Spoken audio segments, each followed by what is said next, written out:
जय हिंद। नमस्कार साथियों, आप सभी लोगों का मोस्ट वेलकम है आज के इस नए क्लास में।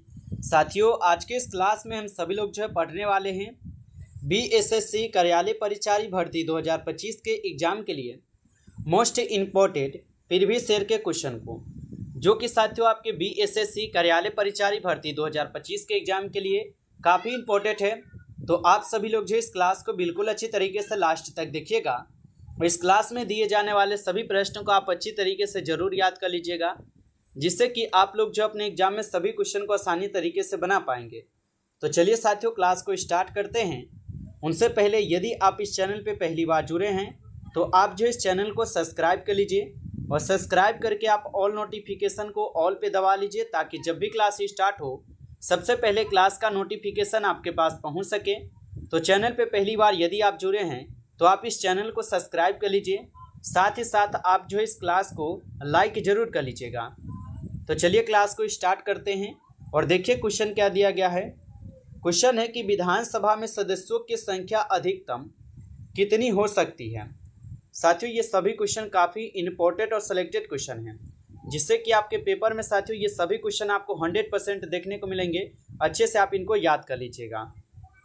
बताइए कि विधानसभा में सदस्यों की संख्या अधिकतम कितनी हो सकती है। तो साथियों, इस क्वेश्चन का यहाँ पे आप सही जवाब जो है ऑप्शन ए कीजिएगा, 500 हो सकती है। ऑप्शन ए यहाँ पे सही जवाब है। चलिए अगला प्रश्न देखिएगा। आप लोग का क्वेश्चन है कि भारत एवं चीन के बीच सीमा रेखा का नाम है। बताइए साथियों कि भारत और चीन के बीच जो है सीमा रेखा का नाम क्या होगा। तो साथियों, इस क्वेश्चन का यहाँ पे आप सही जवाब ऑप्शन ए कीजिएगा, रेड क्लिप रेखा है। ऑप्शन यहाँ पे आपका ए जो है सही जवाब है, रेड क्लिप लाइन हो जाएंगे। अगला प्रश्न देखिएगा। आप लोग का क्वेश्चन है कि यूरोपीय राष्ट्रों ने अफ्रीका का आपसी बंटवारा किस वर्ष किया था। बताइए साथियों कि यूरोपीय राष्ट्रों ने अफ्रीका का आपसी बंटवारा किस वर्ष किया था। तो यहाँ पे आप इस क्वेश्चन का सही जवाब ऑप्शन बी कीजिएगा, 1885 में। ऑप्शन बी इस क्वेश्चन का आपका सही जवाब होगा। अगला प्रश्न देखिएगा। क्वेश्चन है कि गिरमिटिया मजदूर बिहार के किस क्षेत्र में भेजे जाते हैं। तो गिरमिटिया मजदूर बिहार के किस क्षेत्र से भेजे जाते हैं। तो यहाँ पे आप इस क्वेश्चन का सही जवाब बी कीजिएगा, पश्चिमी क्षेत्र। ऑप्शन आपका बी सही जवाब है, पश्चिमी क्षेत्र। अगला प्रश्न है सिकंदर कहाँ का निवासी था। बताइए साथियों कि सिकंदर जो है ये कहाँ का निवासी था। तो सिकंदर हो जाएंगे साथियों आपके यूनान के निवासी। ऑप्शन सी इस क्वेश्चन का सही जवाब है, यूनान। अगला प्रश्न है धन विधेयक सर्वप्रथम किस सदन में पेश किया जाता है। साथियों, ये सभी क्वेश्चन काफ़ी इंपॉर्टेंट और वीवीआई सेलेक्टेड क्वेश्चन हैं, जिससे कि आपके पेपर में साथियों 100% ये सभी क्वेश्चन आपको देखने को मिलेंगे। अच्छे से आप इनको याद कर लीजिएगा। बताइए कि धन विधेयक सर्वप्रथम किस सदन में पेश किया जाता है। तो याद रखिएगा साथियों, लोकसभा में पेश की जाती है। ऑप्शन डी इस क्वेश्चन का आपका सही जवाब है, लोकसभा। अगला प्रश्न है कर्क रेखा किस राज्य से होकर नहीं गुजरती है। बताइए साथियों कि कर्क रेखा किस राज्य से होकर नहीं गुजरती है। तो साथियों याद रखेंगे, कर्क रेखा जो है महाराष्ट्र से होकर नहीं गुजरती है। ऑप्शन बी इस क्वेश्चन का आपका सही जवाब है, महाराष्ट्र हो जाएंगे। अगला प्रश्न देखिए। क्वेश्चन है बिहार विधान परिषद में सदस्यों की जो यहाँ पे संख्या है कितनी है। तो बिहार विधान परिषद में सदस्यों की संख्या कितनी है। तो साथियों यहाँ पे आप इस क्वेश्चन का सही जवाब जो है ऑप्शन आप लोग डी कीजिएगा, 75 हो जाएंगे। ऑप्शन डी इस क्वेश्चन का आपका सही जवाब है, 75। अगला प्रश्न देखिएगा। आप लोग का यहाँ पे क्वेश्चन आता है कि चुनाव में उम्मीदवारों को इनमें से कौन सा कार्य करने की छूट प्राप्त है। तो चुनाव में उम्मीदवारों को इनमें से कौन सा कार्य करने की छूट प्राप्त है। तो साथियों यहाँ पे आप इस क्वेश्चन का सही जवाब जो है ऑप्शन सी कीजिएगा, विद्यालय के मैदान में सभा आयोजित करने की छूट होती है। ऑप्शन सी इस क्वेश्चन का सही जवाब है। अगला प्रश्न है भारत में मतदान सूची में नाम होने के लिए निम्नतम उम्र सीमा क्या है। तो भारत में मतदान सूची में नाम होने के लिए निम्नतम उम्र क्या होगा। तो इनके लिए निम्नतम उम्र जो है 18 वर्ष होनी चाहिए। ऑप्शन आपका बी जो है इस क्वेश्चन का सही जवाब है, 18 वर्ष। अगला प्रश्न है आपका कि उम्मीदवारों द्वारा चुनाव प्रचार चुनाव के कितने घंटे पहले समाप्त हो जाता है। तो उम्मीदवारों द्वारा चुनाव प्रचार चुनाव के कितने घंटे पहले समाप्त हो जाता है। तो साथियों याद रखेंगे 48 घंटे। ऑप्शन ए सही जवाब है, 48 घंटे पहले। अगला प्रश्न है कि ओजोन के एक अणु में ऑक्सीजन के परमाणुओं की संख्या होती है। तो ओजोन के एक अणु में ऑक्सीजन के परमाणुओं की संख्या कितनी होती है। तो साथियों याद रखिएगा इनकी संख्या 3 होती है। ऑप्शन सी इस क्वेश्चन का आपका सही जवाब है, 3 होता है। अगला प्रश्न है कि आवर्त सारणी में कितने आवर्त होते हैं। बताइए साथियों कि आवर्त सारणी में कितने आवर्त होते हैं। तो इनमें कुल 7 आवर्त होते हैं। ऑप्शन सी कीजिएगा, यहाँ पे सही जवाब 7 आवर्त होते हैं। अगला प्रश्न है आपका हीलियम कैसा तत्व है।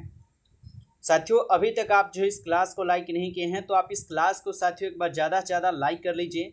चैनल पे पहली बार जुड़े हैं साथियों तो आप इस चैनल को सब्सक्राइब कर लीजिए और सब्सक्राइब करके आप ऑल नोटिफिकेशन को ऑल पे दबा लीजिए ताकि जब भी क्लास स्टार्ट हो सबसे पहले क्लास का नोटिफिकेशन आपके पास पहुंच सके। तो साथियों चैनल को आप सब्सक्राइब जरूर कर लीजिए। साथ ही साथ यदि आपको पीडीएफ चाहिए तो आप कमेंट करके हमें बता सकते हैं। यदि आपको रिवीजन के लिए पीडीएफ चाहिए तो आप कमेंट करके जरूर बताइएगा। और बताइए कि हीलियम कैसा तत्व है।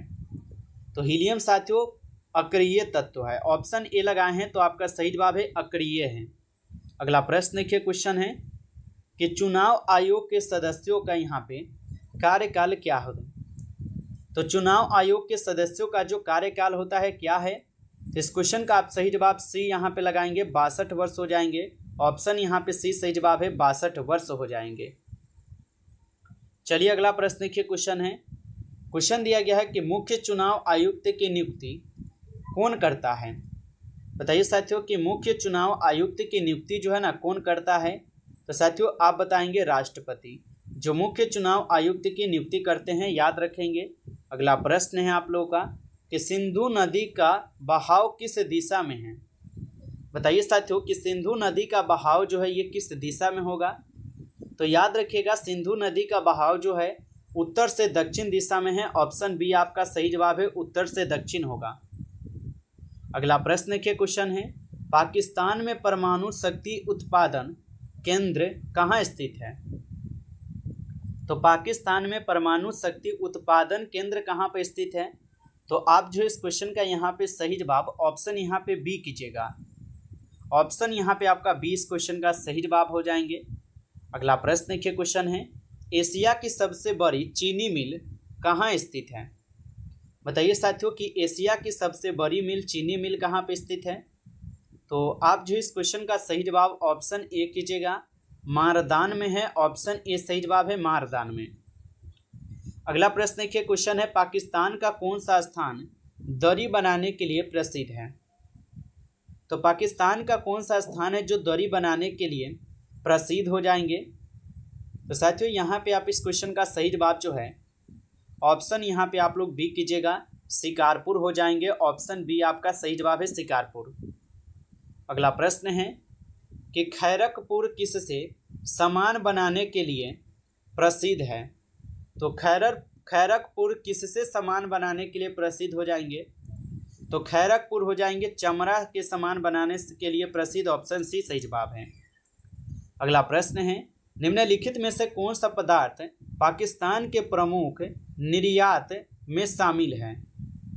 तो निम्नलिखित में से कौन सा पदार्थ पाकिस्तान के प्रमुख निर्यात में शामिल है।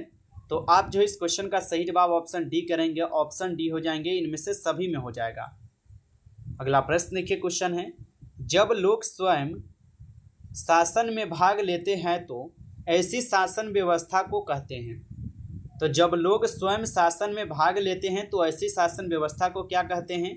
तो इनको प्रत्यक्ष लोकतंत्र बोलते हैं। ऑप्शन ए सही जवाब हो जाएगा यहाँ पे, प्रत्यक्ष लोकतंत्र। अगला प्रश्न है लोकसभा विधानसभा का चुनाव कितने वर्ष के अंतराल पर होता है। लोकसभा एवं विधानसभा का जो चुनाव है ये कितने वर्ष के अंतराल पर होता है। तो याद रखिएगा 5 वर्ष के अंतराल पर ये दोनों चुनाव होते हैं। ऑप्शन सी सही जवाब है। अगला प्रश्न है आपका कि 0 डिग्री सेल्सियस का मान केल्विन स्केल में क्या होता है। तो 0 डिग्री सेल्सियस का मान जो है केल्विन स्केल में क्या होगा, तो आप बताएंगे 273 डिग्री केल्विन। ऑप्शन ए आपका सही जवाब हो जाएंगे इस क्वेश्चन का आंसर। आगे देखिए प्रश्न है, निम्न में से कौन ठोस नहीं है। बताइए साथियों कि निम्न में से कौन यहाँ पे ठोस नहीं है। तो पारा जो है ये आपके ठोस नहीं होगा। ऑप्शन आप लोग डी करेंगे, सही जवाब पारा हो जाएंगे। अगला प्रश्न है, क्वेश्चन दिया गया है कि निम्न में से द्रव्य को चुने। यहाँ पे कौन है साथियों जो द्रव्य है। इस क्वेश्चन का यहाँ पे आप सही जवाब जो है ऑप्शन यहाँ पे ए कीजिएगा। जल क्या है, तो जल एक द्रव्य है, आप लोग याद रखेंगे इसको।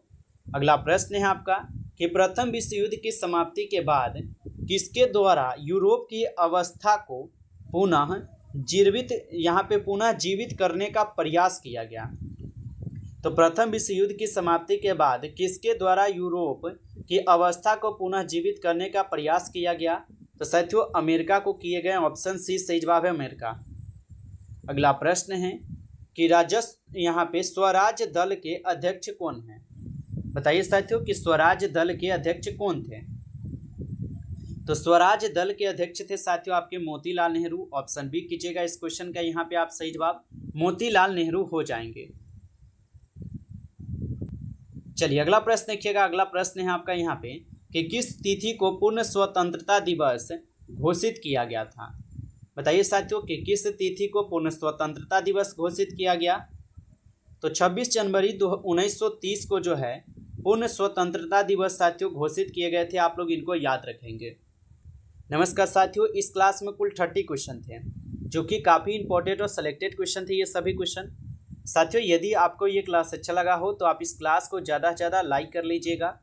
चैनल पे पहली बार जुड़े हैं तो आप इस चैनल को भी सब्सक्राइब करके ऑल नोटिफिकेशन को आप ऑल पे दबा लीजिएगा, ताकि जब भी क्लास स्टार्ट हो सबसे पहले क्लास का नोटिफिकेशन आपके पास पहुंच सके। तो आप इस चैनल को सब्सक्राइब कर लीजिए।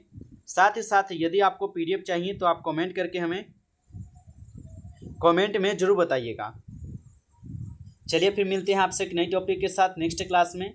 तब तक के लिए जय हिंद, जय भारत।